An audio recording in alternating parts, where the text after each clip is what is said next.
Hola, ¿qué tal? Buenas tardes. Yo les voy a hablar a los que nos están viendo por redes sociales y a los aquí presentes. Yo les voy a hablar sobre cuidados postquirúrgicos de artroscopia de rodillas. Más adelante la doctora Sandra Chundia va a hablar sobre osteoartrosis. Bueno, iniciando, lo primero que se hace después de cirugía, después de lavar, de suturar, se le colocan parches Opsai, que más adelante les voy a mostrar cuáles son. Se le coloca al paciente un vendaje como este, que se llama de tipo Jones. ¿Para qué es? El vendaje de Jones es un procedimiento práctico y sencillo que brinda un beneficio importante a los pacientes con edema severo o a los pacientes postquirúrgicos. Este vendaje no es muy apretado, es como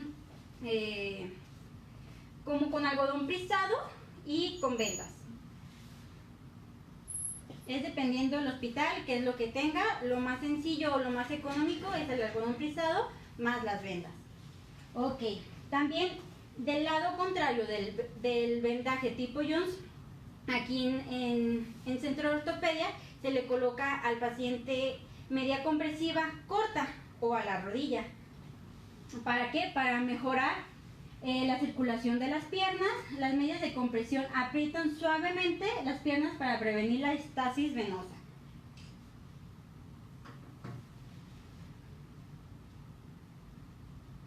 Ok, posteriormente en habitación, después de cirugía se pasa a habitación. Se le pide al paciente tener un poquito elevadas las piernas, ya sea con almohadas, con lo que tenga a la mano. Elevación de extremidad la mayor parte del tiempo para disminuir edema postquirúrgico y para favorecer drenaje venoso. Ok.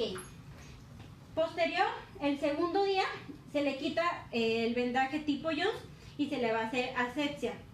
Primero se inicia poniendo microdacin en gel, que es este, el que utilizamos aquí en el hospital, por 15 minutos. Es la forma en que actúa este gel. Posterior a los 15 minutos se inicia con asepsia, igual como ya saben, de adentro hacia afuera.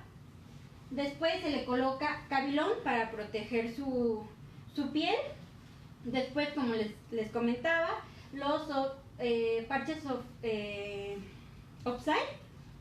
Y el segundo día ya se le coloca una media de compresión al paciente al muslo.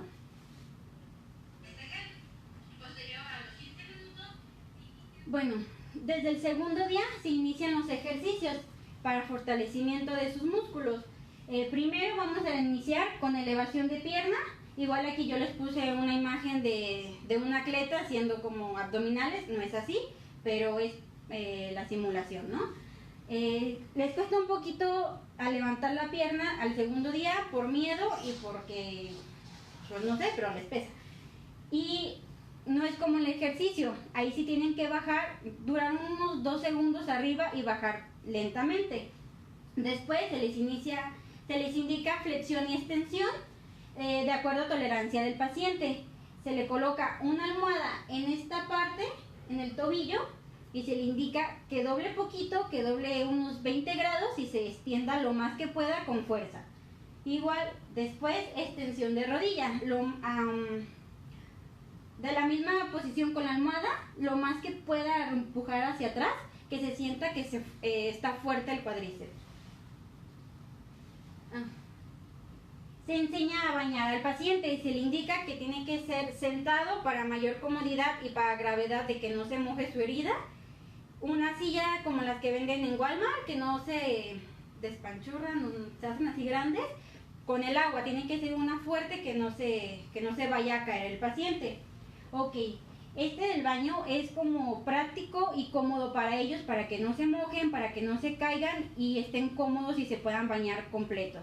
Se sientan, se le coloca una bolsa ecológica, así le dice el doctor Reyes, porque es muy buena, que se bañan y la pueden volver a utilizar para basura. Una bolsa hasta la pierna, se le coloca una cinta, una liga de rosa definido. Después se dobla poquito y otra vez la liga y se pone el clean Cleanpack entre la piel y la bolsa.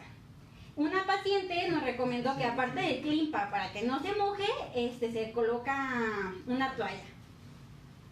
Y con regadera de teléfono para que de verdad se bañen completamente. Bueno, indicaciones para casa que son muy importantes. Pastillas de cloro.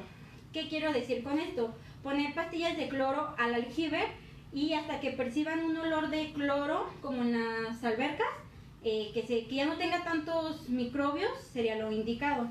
Después, ejercicios indicados, como ya se los mostré. No retirar ni mover parches quirúrgicos hasta la semana que se ve en consulta al paciente. Movilización con o sin apoyo, ya sea muletas o andadera. Claro, andadera de llantitas no sirve porque se pueden caer. No consumir alimentos de calle durante 2 semanas. No quiere decir que pidas comida en Rapids y llega a tu casa. No, nada que sea en la calle, solamente lo que hagan en casa por prevenir alguna infección que se haga en el estómago y obviamente van a la herida. No.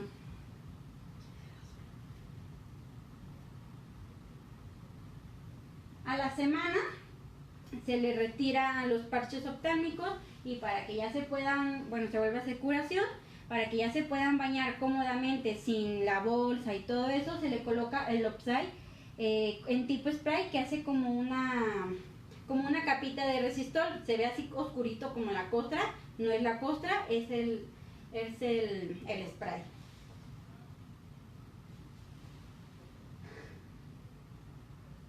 A la segunda semana postquirúrgica se retiran los puntos y se le colocan estas vendoletas.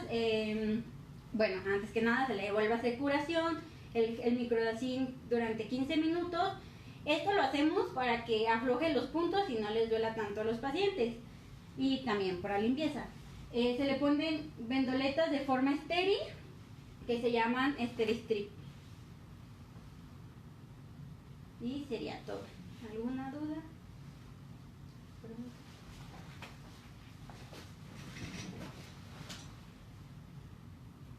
No, ninguna.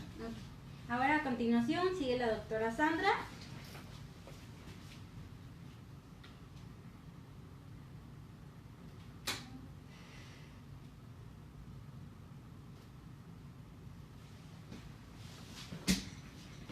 Bueno, el siguiente tema es gonartrosis. Como sabemos, la osteoartrosis es una enfermedad degenerativa crónica, la cual ataca todas las articulaciones. En este caso nos enfocaremos a lo que es la rodilla. Esta lesión o esta patología va a lesionar principalmente las articulaciones, lo que es el cartílago articular, la sinovial. Puede alterar los tendones, todos los tejidos blandos que se encuentran alrededor y también los nervios. Bueno, tiene la epidemiología, se presenta en 15% de la población general mayor de 60 años. Es 10 veces más frecuente que la artritis reumatoide. Es más frecuente en un 55% en las mujeres y un 33% en los hombres, con evidencia radiológica en los 80 años y con manifestaciones clínicas en 5% de los hombres y 16% de las mujeres. La articulación más afectada es la que vamos a hablar en este momento, que es la rodilla, y siendo una enfermedad degenerativa y ahora con el incremento del promedio de vida de la población en general, se está volviendo un problema de salud pública. ¿Por qué? Porque el costo de su tratamiento es elevado y cada vez la población en México está tendiendo a hacerse de la tercera edad o una población vieja. Entonces, esto es un problema ya de salud pública, aunque no lo estamos viendo así. Ahora, como ya lo mencioné, el cartílago articular va a estar constituido por condrocitos. Sabemos que va a estar envuelto en una matriz extracelular de colágeno tipo 2, 9 y 11, proteoglicanos principalmente. Entonces, como si recordamos las otras pláticas que hemos visto acerca del cartílago, sabemos que tiene una poca posibilidad de regeneración, entonces es lo que causa la patología en sí. Ahora, bueno, vamos a tener cambios a nivel de cartílago articular, como va a ser el incremento del contenido del agua, la disminución de los proteoglicanos y también la pérdida de la organización y la orientación de las fibras de colágeno, que hace que este cartílago pierda la capacidad o la posibilidad de una regeneración. Dentro de la sinovial y la cápsula vamos a tener, dependiendo del estadio en el que se encuentre esa artrosis, vamos a tener fases iniciales donde principalmente van a ser cambios inflamatorios a nivel de la sinovial. ¿Qué nos puede dar esto? Pues un incremento en la producción de líquido, lo cual clínicamente nos daría un derrame articular o la presencia de una articulación ocupada. En una fase intermedia ya se observan cambios morfológicos de la sinovial. Esta no solamente va a estar hipertrófica, sino también va a presentar un incremento de la vascularidad. Y finalmente ya vamos, y en las fases avanzadas ya va a ser una sinovial hipertrófica e hipervascularizada, lo cual nos puede dar también datos al incrementar ahorita vamos a ver los factores proinflamatorios, pues también nos dan dolor. Ajá. A nivel de hueso vamos a tener cambios subcondrales con tendencia a la remodelación, la formación de lesiones líticas con esclerosis subcondral, que pueden ser los patrones radiológicos que nos dan pues los datos de una osteoartrosis, la presencia de quistes óseos ya en fases avanzadas y la presencia de osteofitos. A nivel celular, como lo mencionamos, se va a activar todas las que son las metaloproteasas, que son las encargadas de la digestión del cartílago. Existe un desbalance en cuanto a esta activación, lo cual produce una degeneración más rápida del cartílago, y a esto vamos a incrementar las citocinas proinflamatorias, los cuales va a ser como un ciclo vicioso de un aumento de la inflamación y activación de las metaloproteasas con degradación del cartílago. Este es un esquema más o menos donde vamos a tener factores predisponentes endógenos, como puede ser la edad, el género. Si existe genética, se supone que en razas, sobre todo afroamericanas, tienen una mayor predisposición a presentar este tipo de patologías. El sobrepeso o la obesidad es un factor muy importante en esta patología, siendo México ahora un país de obesos, de adultos mayores, entonces por eso les comentaba que es realmente ya un problema de salud pública. La presencia de traumas o la sobrecarga puede desencadenar o acelerar este proceso, y aquí está síntesis lo que habíamos dicho: el incremento de las interleucinas, el factor de necrosis tumoral beta, las metaloproteasas, los cuales van a producir un daño a nivel del cartílago. Va a estar acompañado de dolor, discapacidad y disminución de la calidad de vida, un factor muy importante porque así como tenemos la capacidad de vivir, es importante que esa calidad de vida o los años de vida que tengamos pues sean adecuados. Ahora, los factores de riesgo pues ya los mencionamos: la edad, el género, ya vimos que es mucho más frecuente en las mujeres, la predisposición genética, la actividad física también es un factor importante. Como dicen, todo debe ser bajo un equilibrio, ya que corredores a veces que no tienen un adecuado entrenamiento, lo hacen de manera empírica o no con la asesoría necesaria, pues tienden a presentar, deportistas a lo mejor de alto rendimiento que no tienen un adecuado entrenador, pues puede ayudar a que se produzca, y llegamos al otro lado: el sedentarismo, que produce obesidad, aumento de la carga, pues también son factores predisponentes.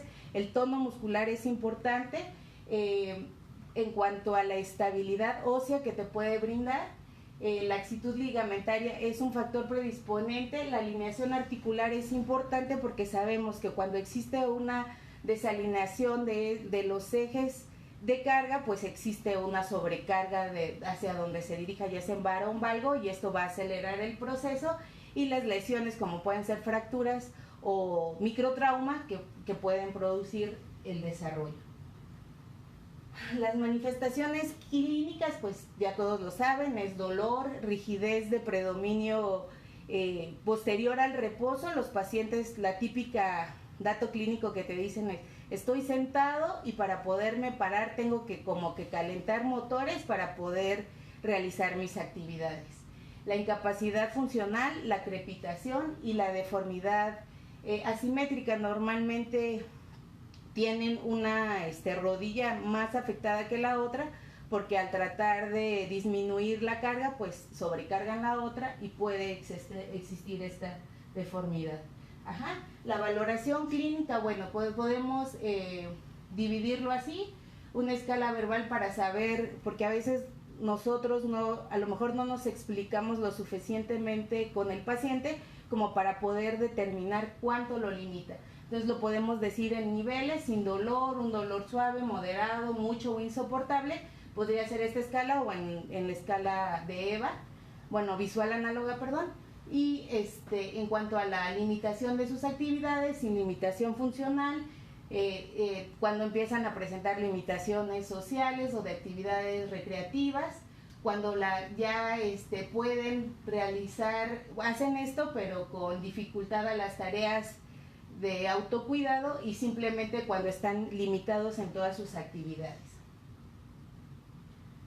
Ahora, exámenes de laboratorio. Como tal, no existe algún marcador que nos haga pensar en que el paciente tiene una osteoartritis, pero sí es importante descartar otras patologías que pudieran verse enmascaradas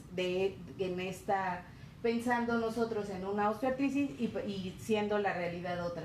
La más frecuente pues es la artritis reumatoide. Para esto pues podemos solicitar un factor reumatoide, o también la PCR, la cual la vamos a encontrar normal, la BCG, bueno, reactantes de fase aguda, de los cuales también van a estar normales, y la presencia de líquido sinovial. Cuando existe una articulación ocupada, podríamos tomar hacer una artrocentesis, y en base al aspecto que tiene el líquido, determinar si es de tipo inflamatorio o si es por algún proceso séptico, viral o traumático simplemente. Los estudios, pues aquí realmente nos ayudan los básicos, como sería una P lateral, pero es importante que lo pidamos en bipedestación, porque al mantener la carga sobre la extremidad, pues se puede ver sobre todo la disminución de los espacios. A 30 grados nos permite valorar otras superficies que no lo vemos en AP, y nos permiten valorar la alineación y el sol naciente cuando sospechamos de una artrosis patelofemoral. Ok. Cuanto a la clasificación radiológica, pues la más utilizada es la de Kellgren, la cual nos divide. Normal, estas es en radiografías, el grado 1 con disminución del espacio articular y presentar o no osteofitos. La tipo 2 es disminución del espacio articular y la presencia de osteofitos. El tipo 3, donde ya vemos claramente la disminución del espacio articular, osteofitos, la presencia de esclerosis y posible deformidad o no de los huesos. Y el grado 4, donde ya existe marcada disminución del espacio articular, si no es que ya están en contacto ambas superficies articulares, la presencia de abundantes osteofitos, esclerosis grave y deformidad de los extremos huesos, de los extremos del hueso, y en algunos casos la presencia de quistes óseos. Ahora, el tratamiento, bueno, depende del estadio en el que se detecte al paciente, y hay factores que podemos modificar y factores que no podemos modificar. Dentro del tratamiento inicial podemos iniciar con AINES, toda la gama de AINES, tanto vía oral como vía tópica. Si con eso no lográramos controlar el dolor, podemos continuar hacia el tramadol y paracetamol, que podrían ser uno de los factores. La rehabilitación, educación y actividad y la modificación algunas veces de las actividades deportivas son un factor importante, así como la piedra angular en pacientes obesos es la pérdida de peso. ¿Por qué? Porque con esto estamos disminuyendo el principal factor, que es la sobrecarga de la articulación. La viscosuplementación es ahora un factor importante o una rama importante, la cual nos puede incrementar por los estudios pues hasta cierto punto la nutrición del cartílago. Los condroprotectores ahora ya son un tema un poco controversial. Algunos estudios reportan que sí tienen realmente un efecto, otros que no, otros que el factor más que nada es a nivel de disminución del dolor, como sería un AINE, pero bueno. Y las plantillas con cuña pues también son controversiales, dependiendo del médico y su experiencia. Hay quienes apoyan el uso, hay otros que no. Lo cierto es que pues sería evaluar con cada paciente si responde o no. Ahora, el tratamiento quirúrgico pues puede estar, también es algo que tenemos que individualizar. En pacientes jóvenes, por ejemplo, que tienen una marcada varo o valgo o desalineación en los ejes, pues las osteotomías a nivel tibial serían lo indicado. Existe en pacientes también jóvenes donde se encuentra solamente artrosis a nivel de un compartimento, podemos hacer artroplastías unicompartimentales, y cuando ya nada de esto nos alcanza pues o nos permite realizar, pues la artroplastía total de rodilla es la opción para esos pacientes. Y pues prácticamente eso es todo. No sé si exista alguna duda. Aquí están pues una imagen donde vemos el antes y el después de las cirugías. Es importante que cuando optemos por un procedimiento de una artroplastía total, llevar un protocolo completo, porque como sabemos, esta cirugía es considerada una cirugía mayor. Entonces es importante la valoración prequirúrgica, que incluya si el paciente es mayor de 45 años o tiene algún factor predisponente, la valoración de cavidad oral, de cavidades de senos paranasales, la valoración por un angiólogo. ¿Por qué? Porque de esto va a depender el pronóstico de nuestra cirugía, y si existen factores que prendan el semáforo en rojo, saber cuándo es el momento adecuado para poder realizar esta cirugía, y saber que una prótesis, yo les comento a mis pacientes, que una prótesis puede ser lo mejor o lo peor que te pase en la vida. ¿Por qué? Porque si no tenemos estos cuidados, a veces las complicaciones de una mal planeación prequirúrgica te llevan al fracaso, y en el caso del paciente a muchos procedimientos que a lo mejor se pudieron haber previsto.